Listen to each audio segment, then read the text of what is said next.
Hello and welcome back to channel once guys. मेरा नाम है श्रेय गायकवाड़ और स्वागत है आप सभी का फिर से एक बार हमारे इस यूट्यूब चैनल पे। दोस्तों, आज का वीडियो जो है वो हर एक स्टूडेंट के लिए है। बेसिकली सेमेस्टर 1 में जो पढ़ रहे हैं और उनकी एग्जाम अभी है, जनवरी 16 को एग्जाम होने वाली है। इसमें भी कई सारा कंफ्यूजन है। बीच में मैंने एक आर्टिकल डाला था, अगर आपने पढ़ा होगा तो आपका जो कंफ्यूजन है वो हट चुका है। वीडियो में आगे बढ़ने से पहले मैं आपको बोल दूं कि इस वीडियो में हम डिस्कस करने वाले हैं कि एग्जाम के लिए प्रिपेयर कैसे करें। उससे पहले मैं आपको बता दूं कि जिन लोगों का एग्जाम के पहले 100 डेज अटेंडेंस हो गई है या फिर हो रही है, वही लोग यहाँ पे एलिजिबल है या फिर वही लोग एग्जाम दे सकते हैं। तो आपका जो भी कंफ्यूजन है ना कि मैं एग्जाम दूं या ना दूं, या फिर मैं देख सकता हूं या नहीं दे सकता हूं, एक और चीज समझ लीजिए कि ये आपका भी चॉइस रहेगा एंड कॉलेज का भी चॉइस रहेगा। कि अगर कॉलेज बोलता है कि नहीं, हमारे स्टूडेंट्स को हम नेक्स्ट सेशन में एग्जाम के लिए अप्लाई करेंगे, कोई प्रॉब्लम नहीं, आप नेक्स्ट सेशन कर सकते हो। इफ यू वांट कि नहीं, अभी मैं रेडी नहीं हूँ, मैं नेक्स्ट सेशन करूंगा, एग्जाम दूंगा, तो दैट ऑल्सो इट्स फाइन, ये वर्क करेगा। ज्यादा नुकसान ऐसा कुछ इसमें नहीं है, या फिर बहुत ज्यादा फायदा ऐसा कुछ अगर आप अभी देते हो तो ये ज्यादा इसमें होगा नहीं। आप दोनों भी साथ में भी दी जा सकती है एग्जाम। ठीक है, अब बात करते हैं कि अगर आप एग्जाम दे रहे हो और अगर आपको एग्जाम में पास होना है तो उसके लिए क्या करना चाहिए। एग्जाम प्रिपरेशन या फिर एग्जाम पास करना, इसके पीछे कोई रॉकेट साइंस नहीं है, ना ही इसके पीछे कोई मैजिक है कि मैं अभी आऊंगा आपके सामने 8-10 मिनट कुछ ऐसा मैजिक बोल दूंगा और वो मैजिक ट्रिक आप यूज करोगे एंड चलो फटाक से पास, फटाक से टॉपर। नहीं, कुछ रूटीन होती है, कुछ डिसिप्लिन होती है जो आपको फॉलो करनी पड़ती है। अगर वो आप फॉलो करते हो तो डेफिनेटली आपके जो रिवॉर्ड्स है उसका जो रिजल्ट आता है, या फिर रिवॉर्ड हम उसको मैं बोलूंगा, वो आपके पॉइंट ऑफ व्यू से पॉजिटिव रहेगा। कुछ 5 से 6 चीजें हैं जो मुझे आपको बतानी है। अगर आप वो जरूर फॉलो करोगे तो डेफिनेटली आपका जो रिजल्ट है वो आपके हिसाब से आएगा। पहली चीज, एक प्रॉपर स्टडी शेड्यूल फॉलो करो। एक प्रॉपर स्टडी शेड्यूल जो होता है वो फॉलो करना बहुत इंपॉर्टेंट है। Follow study schedule. अब स्टडी शेड्यूल क्या बोलेंगे हम, किस चीज को बोलेंगे कि आप एक टाइम डिसाइड करो कि मैं सुबह के 6 बजे से 8 बजे तक स्टडी करूंगा। उसके बाद मैं कितना गैप लूंगा, मतलब टाइम आप पूरा सेट करिए कि कितने आवर्स दिन में, 24 आवर्स है, इस 24 आवर्स में से आप सो रहे हो, आप लाइक कुछ अदर चीजें है आपका, जैसे कि अगर कॉलेज है तो वो, एंड इसमें से आप स्टडी के लिए कितना डेडिकेट करोगे, स्टडी के लिए, पढ़ने के लिए कितना दे सकते हो। अब इतना भी नहीं कि नहीं मुझे ये करना है वो करना है, तो उस इमोशन के आउट हम जब प्लान करते हैं ना तो बहुत ज्यादा प्लान करते हैं। नहीं, जितना आप कर सकते हो उतना ही आप डिसाइड करिए। एंड ऐसा मतलब रियलिस्टिक जो टाइम टेबल आपका होगा, वो शेड्यूल आपका रहेगा, वो रियलिस्टिक होना चाहिए, जो जो कि पॉसिबल हो। ऐसा कुछ मत बना लेना हवे हवे में या फिर मतलब जोश में कि वो फॉलो ही ना करो, और वो स्टडी जो टाइम टेबल आपने बनाया वो फॉलो ना करने के कारण ऐसा ना हो कि आप डिप्रेशन में चले जाए या फिर टेंशन हो जाए। तो ऐसा मत करो, स्ट्रेस मत लेना। जो भी स्टडी टाइम टेबल आप बनाओगे तो वो प्रैक्टिकल होना चाहिए, रियलिस्टिक होना चाहिए, एंड अकॉर्डिंगली वही फॉलो करो। कि अगर आपने डिसाइड किया कि मैं दिन के 10 आवर्स 10 आवर्स में स्टडी के लिए डिसाइड करूंगा, तो आपको स्टार्ट टाइम डिसाइड करना है कि मैं कितनी मतलब सुबह कितने बजे या फिर शाम को कितने बजे मैं स्टार्ट करूंगा एंड कितने बजे मुझे खत्म करना है, मेरे 10 घंटे। ठीक है, तो ये आपको डिसाइड करना है। इसके अलावा जो भी आपके इंटरवल्स रहेंगे, इंटरवल्स यानी कि इंटरवल्स भी आपको डिसाइड करना है कि, या फिर पीरियड ऑफ टाइम कि मैं एक बार अगर स्टडी करने बैठा तो मैं कितने टाइम तक पढ़ाई करूंगा। अगर आपने डिसाइड किया कि अगर मैं स्टडी करने को एक बार बैठा तो फिर मैं 2 घंटे स्टडी करूंगा, तो फिर ऐसे आपके 5 इंटरवल्स रहेंगे, मतलब 2 घंटे वाले ऐसे 5 बार आपको बैठना पड़ेगा, तब आपके 10 घंटे कंप्लीट हो गए। या फिर अगर आपने सोचा 3, 4, 5, जैसा आपको लगता है अकॉर्डिंगली इंटरवल्स आप डिसाइड करिए एंड वही शेड्यूल आप प्रॉपर फॉलो करें। तो डोंट, अब ये क्या है ना कि आपको ये नहीं सोचना कि इतने ही दिन बाकी है, इतना सिलेबस है, नहीं। एक बार ठान लो कि मुझे इतना पढ़ाई करना है और वही शुरू करो। वो हम अगले जो भी पॉइंट्स है उसमें हम डिस्कस करेंगे। तो पहली चीज, एक प्रॉपर शेड्यूल बनाइए एंड इस तरह से आप शेड्यूल बना सकते हो एंड वो चीज आप फॉलो करिए। ठीक है, moving to the next thing, जो सेकंड चीज मैं आपको बोलूंगा, एक अच्छा जो भी एग्जाम गाइड है, या फिर इसको हम अदर वर्ड्स में बोले सिलेबस, उसको अच्छे से रेफर करो। सिलेबस क्या है, आप सिलेबस कॉपी देखो और उसके अकॉर्डिंग उसे रेफर करो। ठीक है, सिलेबस कॉपी को अच्छे से रेफर करो, एक गाइड ढूंढो जिनसे आप पूछोगे, जिनसे आप गाइडेंस लोगे, जो कि आपको अच्छे से गाइड कर पाएंगे आपके अनुसार। वो गाइड जरूरी नहीं कि वो कोई टीचर ही हो, कोई यूट्यूबर ही हो, कोई एजुकेटर ही हो सकता है वो आपका फ्रेंड हो, आपका जूनियर हो, आपका सीनियर हो, बट ऐसे इंसान के साथ आप बात कर सकते हो या फिर गाइडेंस ले सकते हो विथ द सिलेबस। सिलेबस के साथ ही स्टडी कैसे करें, क्या करें, वो भी आप कर सकते हो। सॉरी। तो ये चीजें आप फॉलो करिए। अब गाइड अगर आपको मिला भी या नहीं मिला वो इतना इंपॉर्टेंट नहीं है, बट ये सिलेबस को समझना बहुत इंपॉर्टेंट है। अब इस सिलेबस को समझने में जब आप समझते हो तो सिलेबस के साथ एग्जाम का पैटर्न भी समझना इंपॉर्टेंट है। एग्जाम का पैटर्न भी समझना इंपॉर्टेंट है कि कितने कैसे क्वेश्चन है, जैसे कि एमसीक्यूज आपको एग्जाम में पूछे जाने वाले हैं, फिर उसके बाद वेरी शॉर्ट आंसर क्वेश्चंस आपको पूछने जाने वाले हैं, फिर उसके बाद लॉन्ग आंसर क्वेश्चन, लॉन्ग ऐसे क्वेश्चंस पूछे जाने वाले हैं, फिर उसके बाद शॉर्ट आंसर क्वेश्चन या फिर शॉर्ट ऐसे क्वेश्चंस आपको पूछे जाने वाले हैं।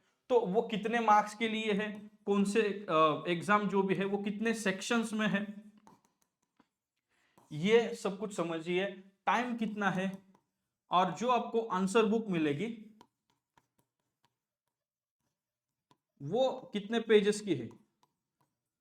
जैसे कि अभी अपडेटेड आया है कि 46 पेज वाली आंसर बुक रहेगी, और इसी में आपको जो एमसीक्यूज है, जो एमसीक्यूज रहेंगे वो इसी में आपको सॉल्व करना है। लेकिन पहले क्या होता था कि जैसे मान के चलो क्वेश्चन नंबर 1 है, उसका आंसर है ए, तो आप लिखते थे ए, खत्म। फिर क्वेश्चन नंबर 2 उसका आंसर है बी, क्वेश्चन नंबर 3 अगर उस आंसर है डी, क्वेश्चन नंबर 4 उसका आंसर है सी, तो आप ऐसे लिख के चले जाते थे। लेकिन अभी ऐसा नहीं चलेगा। अभी आपको क्या करना है, और वो भी एमसीक्यूज की शीट सेपरेट हुआ करती थी, लेकिन अभी क्या है ना, एक ही उसी आंसर बुक में आपको लिखना है। अगर आंसर क्वेश्चन फर्स्ट का आंसर ए है तो आपको वो क्या आंसर है, जैसे कि हार्ट है तो आपको यहां पे लिखना है हार्ट, इसका आंसर है ब्रेन, आंसर लिखना है ब्रेन, इसका आंसर है स्प्लीन, लिख लो स्प्लीन, लीवर लिख दो लीवर। तो जो करेक्ट आंसर है ना वही। और ये जो सीरियल्स होती है ना, ये जो सीरियल होती है, ये क्वेश्चन नंबर आप बाहर डालिए, और यहाँ पे जो है ना वो करेक्ट ऑप्शन नंबर और उसके आगे कि वो क्या है, वो ऑप्शन क्या है ना, वो आपको अच्छे से लिखना है। ठीक है, तो ये कि वो करेक्ट आंसर क्या है एंड ये ऑप्शन नंबर। अगर वहां पे ऑप्शन पे देखो ए लिखा, mostly A B C D ही रहेगा, और वहां पे अगर ब्रैकेट एक ही दिया है, ऐसा दिया है तो वैसा ही रखो, दोनों साइड से दिया है तो वैसा रखो, अगर वहां पे सर्कल है तो सर्कल करो। तो जैसे क्वेश्चन पेपर में लिखा है वैसे ही क्वेश्चन नंबर्स आपको क्वेश्चन नंबरिंग करनी है। आपको अपने हिसाब से आपके कन्वीनियंट के अनुसार क्वेश्चन नंबरिंग नहीं करनी है, इसमें मार्क्स चले जाते हैं। एंड क्वेश्चन नंबर लिखना, क्वेश्चन नंबर डालना, वहां पे मेंशन करना मत भूलो, 0 मार्क्स मिलते हैं इन दैट केस। ठीक है, तो ये चीजें है, इस चीज को रेफर करो जब आप प्रिपेयर कर रहे होगे, right. That is the second thing.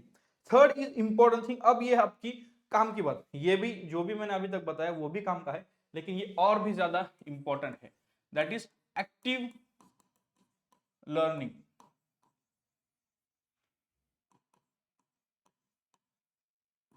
Active learning, अब आप बोलोगे कि ये क्या है एक्टिव लर्निंग। देखो भाई, जब आप पढ़ाई करते हो ना, तो ये चीज आप ज्यादातर बच्चे हमारे क्या करते हैं, जब भी पढ़ाई करते हैं तो ज्यादातर इस चीज पर फोकस करते हैं, रट्टा मार मेथड पे, नुस्ता रट्टा मारेंगे, नुस्ता रट्टा मारेंगे, तो ये नहीं चलेगा। अगर आप रट्टा मारने जाओगे ना तो इससे क्या होगा पता है, टाइम बहुत ज्यादा कंज्यूम होगा, बहुत ज्यादा टाइम कंज्यूम आप करोगे, क्योंकि हर एक चीज को याद करना है। एंड ये कितने देर तक याद रहेगा इसकी भी गारंटी नहीं होती है, बिल्कुल भी गारंटी इसकी होती नहीं है।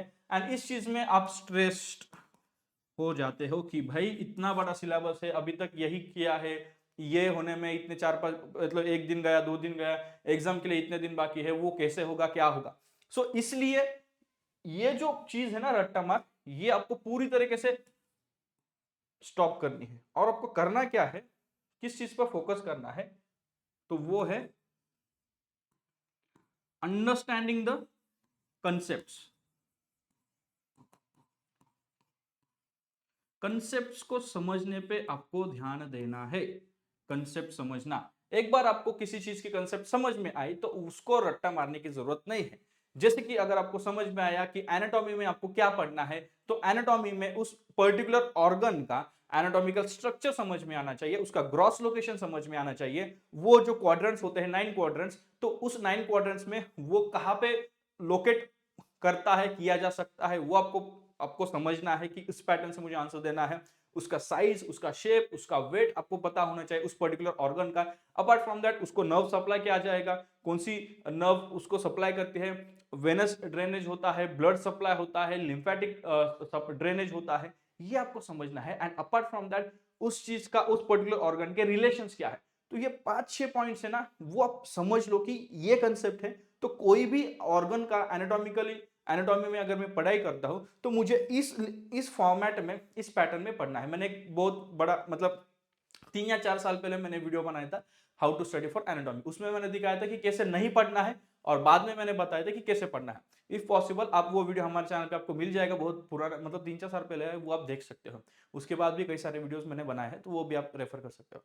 तो वो चीज है, ठीक है। एंड सेम फिजियोलॉजी में आपको सिर्फ कंसेप्ट समझनी है कि ये, चलो ये ऑर्गन आपने समझ लिया कि लीवर है, इसका साइज, शेप, एनाटॉमिकल पूरा आपने समझ लिया, इसका काम क्या है वो आपको बस यहाँ पे फिजियोलॉजी में समझना है। अब ये इतना इजी नहीं है जैसे मैं बोल रहा हूं ना कि बस यही समझना है, नहीं नहीं, इतना इजी नहीं है। इसको थोड़ा आपको इनपुट खुद से देना पड़ेगा, कि आपको रट्टा नहीं मारना है, आपको बस समझना है कि चलो लीवर ये है तो लीवर ये करेगा, लंग्स ये है तो लंग्स ये करेगा, ये यहाँ पे सिचुएटेड है तो ये समझ में आएगा। अगर आपको समझ में आएगा कि लंग्स के साथ में रिलेशंस क्या है, लंग्स के आजू बाजू में कौन से ऑर्गन्स है, तो आपको बाकी जो इंटर रिलेटेड स्टडी में जो मैं बोलता हूं कि ये सारा इंटर रिलेशन है, हमारा ही है, तो हमारा ही तो है। तो कुछ एग्जाम्पल्स आप मतलब बनाइए मन में, या फिर कुछ चीजों, प्रैक्टिकल चीजों को लेकर आप स्टडी कर सकते हो। तो उससे क्या होगा, इतना ज्यादा आपको सब कुछ रट्टा मारने की जरूरत नहीं है, सिर्फ कंसेप्ट को समझना और पैटर्न बनाना कि किस प्रकार से मुझे क्या स्टडी करना है। एंड कंसिस्टेंसी इज द की। अगर आप कंसिस्टेंटली करते रहोगे, ऐसा नहीं कि एक के बारे में किया दूसरा नहीं, consistency is the key to success. तो वो कंसिस्टेंटली वो चीजें करते रहने की, जैसे कि अगर आपने आज सुबह कोई एक पर्टिकुलर टॉपिक पढ़ा है, नेक्स्ट इंटरवल में जब आप स्टडी करने को बैठते हैं तो पहले जो पढ़ा है ना उसको एक बार रिवाइज करो।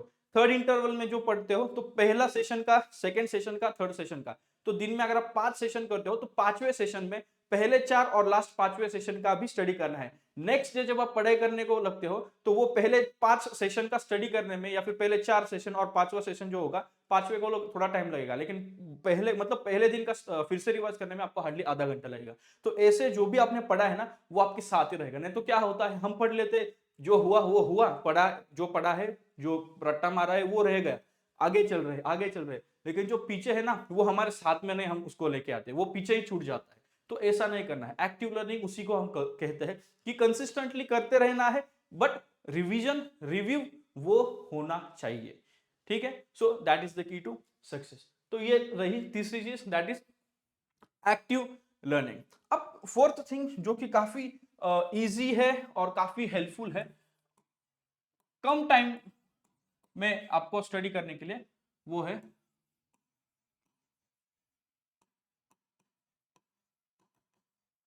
Group studies. आप ग्रुप स्टडीज कर सकते हैं।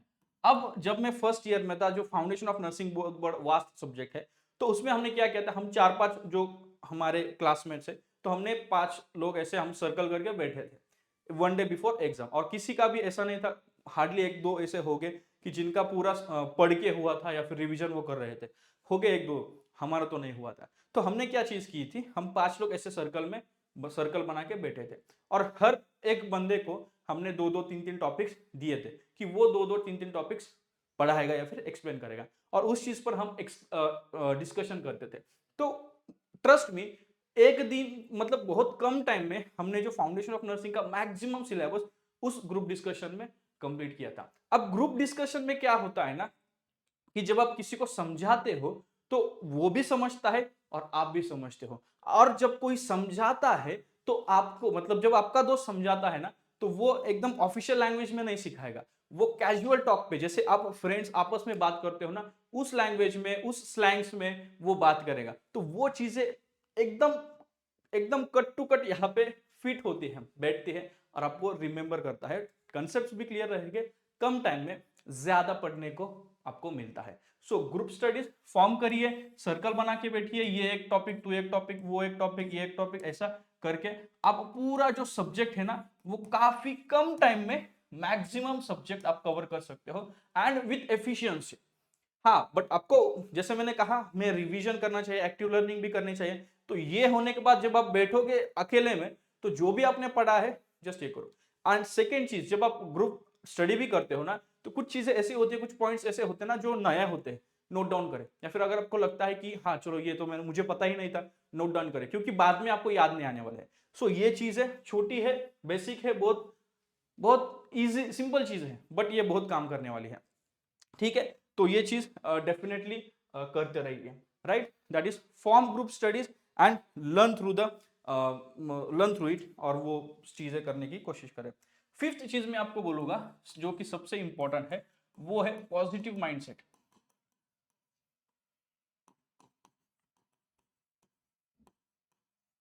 Positive mindset. अब होता क्या है ना, जब भी हम स्टडी करने को बैठते हैं, तो होता क्या है यार, मेरा तो प्रॉब्लम ये है, मुझे डीएम्स आते हैं सर, मुझे सब समझता है, मैं सब पढ़ लेता हूँ, सब पढ़ लेती हूँ, लेकिन एग्जाम के टाइम पे याद नहीं आता है। पहले से स्टडी करने से पहले से, और मैं उनको बोलता हूँ आप शुरू तो करो, आप एटलीस्ट पढ़ना तो शुरू करो। या फिर सेकेंड चीज ये होती है कि सर इतना दिन बाकी है, कैसे पढ़ाई करूँ, इतना सिलेबस है, कुछ समझ नहीं आ रहा है, कॉलेज में सिखाया नहीं जा रहा है, स्टाफ अच्छा नहीं है, फैकल्टी नहीं सिखा रही है, ये नहीं सिखा रही। Don't depend on others. आप खुद पे कॉन्फिडेंस रखो, बिलीव रखो कि हाँ, भले ही मुझे ये चीज नहीं समझी है या फिर नहीं सिखाई गई है, अगेन वही चीज आप सीनियर के साथ सीनियर के पास जाके आप वो कंसेप्ट क्लियर करवा सकते हो, आपके क्लासमेट के साथ क्लियर करवा सकते हो, इफ पॉसिबल आपकी जो फैकल्टी है, आपके टीचर है, उनके साथ जाके आप क्लियर करवा सकते हो। इफ नॉट, फिर आप बैठो, आप थोड़ा टाइम स्पेंड करो, हो जाएगा। बट जब भी आप स्टडी करने को बैठोगे, विथ अ पॉजिटिव माइंडसेट आपको बैठना है। ऐसा नहीं कि एग्जाम में अगर मुझे याद नहीं आया तो क्या होगा, ये बिल्कुल गलत है। देखो, इंसान कब फेल होता है, जब उसको उस चीज का डर होता है। जब किसी चीज का आपको डर रहेगा ना, तो वो चीज डेफिनेटली होगी। So don't fear, fear of failure is the biggest reason of the failure, fear of failure is the biggest reason of failure. तो अगर आपको सक्सेसफुल होना है आपके एग्जाम में, उस फियर ऑफ फेलियर को लात मार के भगा दो आपके माइंड में से। ठीक है, आपके माइंड में ही लात मार दो और वहां से भगा दो, उसकी जगह यहाँ पे नहीं है, उसकी जगह बाहर है, यहीं पे घूमता रहे वो। आपको पॉजिटिव रहना है, you have to be prepared. जब आप स्टडी करोगे, एक ऑर्गेनाइज्ड वे में स्टडी करो, ऐसा ही नहीं कि ये पढ़ा वो पढ़ा, नहीं, ऑर्गेनाइज्ड वे में स्टडी करो। जब भी आप जाओगे तो एटमॉस्फेयर बनाओ अच्छा, खुद का एटमॉस्फेयर अच्छे से रखो, जैसे कि इफ पॉसिबल ब्राइट रूम में बैठो, ऐसा नहीं अंधेरे में कोने में बैठ के स्टडी किया और ऐसे बैठा टेबल के ऊपर, हाँ हाँ मुझे ये पढ़ना नहीं। बी कूल, रिलैक्स, अच्छा पानी पियो, खाना अच्छा खाओ, अच्छी sleep is very important, rest is very important. तो वो भी लो, ऐसा नहीं कि 4-4 बजे। जब मैं कॉलेज पे स्टूडेंट था, मैंने अपने लाइफ में कभी भी मैं 4 बजे तक जगा नहीं, 11 बजे के आगे मैंने कभी रात में पढ़ाई नहीं की। और सुबह वॉज माई टाइम 6 बजे, मैंने बहुत बार बहुत वीडियोस में बताया।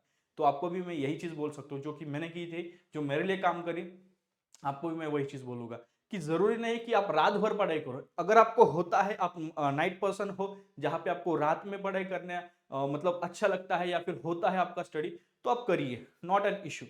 बट स्टडी करते समय रिलैक्स रहो, जितना आप रिलैक्स रहोगे, जितना किसी चीज का आप टेंशन नहीं रहोगे ना, तो वो आपके साथ रहेगी। अगर आप किसी चीज का टेंशन लोगे ना, तो वो पूरा प्रेशर में भूल जाओगे। ठीक है, so be relax, be chill. I understand कि एग्जाम के टाइम में वो होता नहीं है, लेकिन हम आपके सामने एग्जाम्पल है, आप चीजें करिए। एटमॉस्फेयर बनाइए अच्छा, पॉजिटिव एटमॉस्फेयर बनाइए, हो सके तो ट्रीज वगैरह आपके सामने है।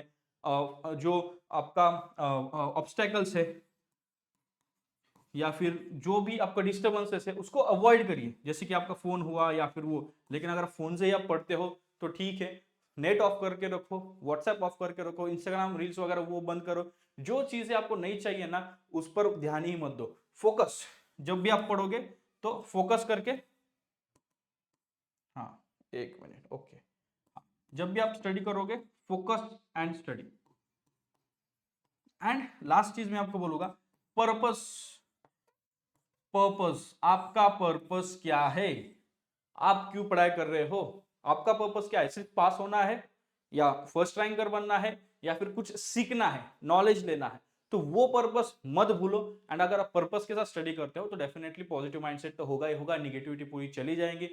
मेक फ्रेंड्स जो कि आपसे होशियार है, एंड ऐसे फ्रेंड्स बनाओ जो कि आपको नेगेटिव वाइब्स नहीं देंगे, नेगेटिव बातें नहीं करेंगे। ऐसे फ्रेंड्स बनाओ जो कि मोटिवेट करते रहेंगे, ठीक है? और आपका सराउंडिंग, आपका जो भी सर्कल होता है, फ्रेंड सर्कल होता है, वो भी ऐसा ही होना चाहिए। सो अगर ये चीज आप कुछ फॉलो करते हो, जो 4-5 चीजें मैंने बताई, तो डेफिनेटली आपका एनवायरमेंट बनेगा, आपका माइंड बनेगा, आपका मूड बनेगा, एंड आप एग्जाम के प्रिपरेशन जैसे करने चाहिए, जैसे होने चाहिए। एग्जाम के दिन ऐसा नहीं रहेगा कि मेरा वो छूट गया, मैंने तो ये पढ़ाया ही नहीं। नहीं, एग्जाम के टाइम पे जब मैं एग्जाम देने जाता था, सिर्फ मेरे हाथ में पेन होता था, मैं पॉकेट में रखता था, स्केल वगैरह जो भी चीजें चाहिए थी वो मेरे पॉकेट में, और मैं आराम से ऐसे टहलते टहलते जाता था, as if I am going, मतलब कुछ गार्डन वगैरह में फिर रहा हूँ, इस प्रकार से मैं जाता था एकदम रिलैक्स।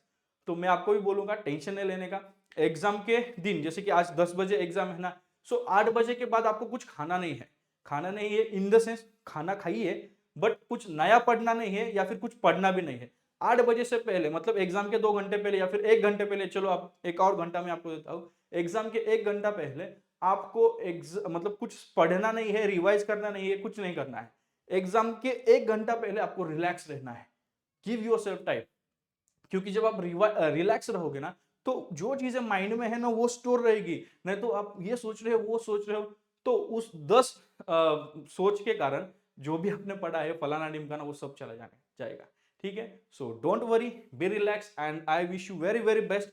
अच्छे से स्टडी करो, अच्छे से एग्जाम्स लिखो, एंड आई डेफिनेटली मैं बिलीव करता हूँ क्योंकि ये चीजें मैंने फॉलो की है एंड मुझे रिजल्ट आए हैं, मैंने कोई भी एग्जाम फेल नहीं किया, हर एक एग्जाम पास करी। तो आई बिलीव अगर आप करते हो जो मैंने किया, अगर आप भी करते हो, तो आपको भी रिजल्ट्स अच्छे आएंगे, एंड आपका प्रिपरेशन अच्छा होगा, एंड डेफिनेटली अच्छा स्कोर आपका रहेगा। आने वाले दिनों में और भी अच्छे मतलब जो भी कंसेप्ट है, या फिर नेक्स्ट ईयर जब भी आप पढ़ोगे, तो उसमें भी आपके लिए ये चीज हेल्पफुल रहेगी। So see you in the next video. I hope आपको ये वीडियो पसंद आया होगा। अगर आप चैनल पर नए हो तो चैनल को सब्सक्राइब करें, वीडियो पसंद आए तो वीडियो को लाइक करें।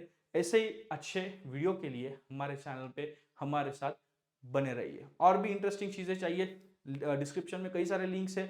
अगर आप में से कोई है जो बीएससी नर्सिंग सीईटी 2024 के लिए प्रिपेयर कर रहा है, तो उनके लिए काफी हेल्पफुल चीजें हैं। डिस्क्रिप्शन में लिंक है, चेकआउट करिए। अगर आप मेरे साथ बात करना चाहते हैं एग्जाम के लिए, कैसे प्रिपेयर करें, क्या करें, कंसल्टेशन कॉल आप हमारे साथ बुक कर सकते हो, एंड विद दैट आप मेरे साथ बात कर सकते हो। So that's it in this video. See you in the next video. Till then, may God bless you, bye bye, take care, shalom, शांति और सलाम।